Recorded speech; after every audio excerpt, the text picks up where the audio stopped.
bir restoran kirsa tozligi toza yaxshi emas ekanda. Shuning bilan nimani chaqirib, bu qanday restoran bu? Sen nima bo'ldi dedi.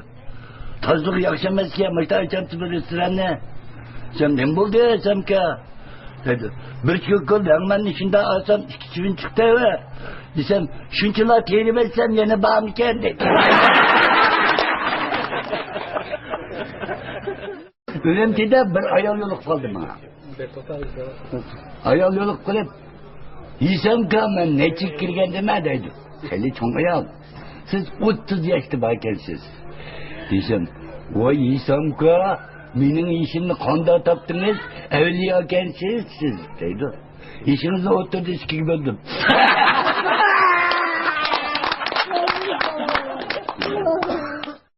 Mana o'quvchilar oliy maktabga o'tgandan keyin ba'zilarining oila iqtisodi yaxshi, ta'minot vaqti-vaqtida boradi, ba'zilarining oila iqtisodi nachar, vaqtida borolmaydi, o'zim badxaj undaqlar.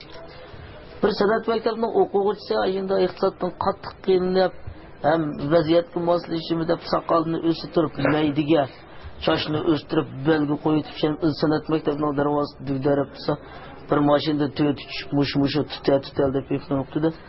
20 yil bo'lganda buni aqlayron qildi, men nimaga tutishlar desa, bir oy burun bizning hayvonot atlab bog'chisidan bir orangutan qochib ketgan, sen bak o'xshaydi ekansan. Yuqoridan tekshiruvchilar keldi, 3 kun turib bo'lsang bo'ldi. Kunlikning 100dan 300 ni beramiz. Shu vaqt tamoqni beramiz, haq nimbas shuni yeysa. Degandiki bo'ladigan ishga deb berib turibdi. Haqiqatan yuqoridan tekshirib kelib qarab, ajoyib kelishga orangutan ekan-da.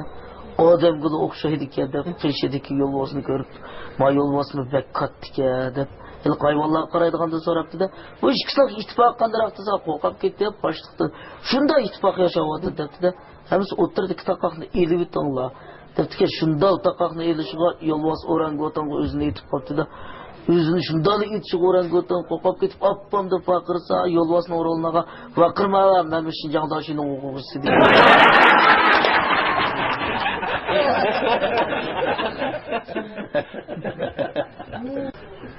Hisamkam Xanzi vazirda o'tsa, ikki bola kapti deydi. Hisamka biz bu shunda shukr o'lkada qilishvozlikni o'rgangan, qo'ljiga bir tarbiyalash markazi ochmoqchi edik, shuningga siz sharoit hozirlab bersangiz desa, Hisamka o'nroqni ko'rib baqay debdi-da. Buni deb Allohning bir qilishni o'yintib uchib ketib qolgan chivini bir urib bir qantini kesib.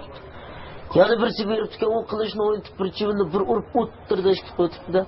Hisamka qarasa, Hisamka hech qancha mahorat emas qildi. Allah'ın açık gibi gitmemiz siz göstermez dese İslamkam yağanda bir hareketlerini kılıp bir çivinde bir uruptu ki hiç ne bulmayı uçup gitti de başka balına akla yaran kaptı. Bu İslamkam bayan poet vattınız bu siz urgan çivinde hiç ne bulmayı uçup gitti dese İslamkam durup gitti o görünüş ki hiç ne bulmadan böyle mengü perzent görenmeydi gidiyor.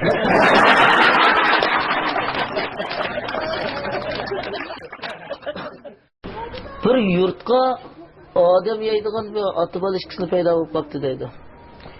Payda olup kılıp şunda yeteklişip ketip verip balısı bir uruk adamını gösterip dadısı kılıptı da dada adam niye öteyle dadısı durup ketip ya vallahi o adam bek uruk onu yesen göğüşüme çişim ötmeydi depti ki simmiz bir adamını gösterip emizde da o niye öteyle dadısı durup ketip onu yesen tekim bulmaydı onu yesen kandı may maddesi kant maddesi köpeyip ketdi, texim bo'lmaydi. Desa mo'jatli bir chiroyli qizni ko'rsatib qolsa, dada oni yavtamda ustoz qarab turib ketib, "Teshurta bolam, uni uyga olib qo'yib, opangni yavtaydi."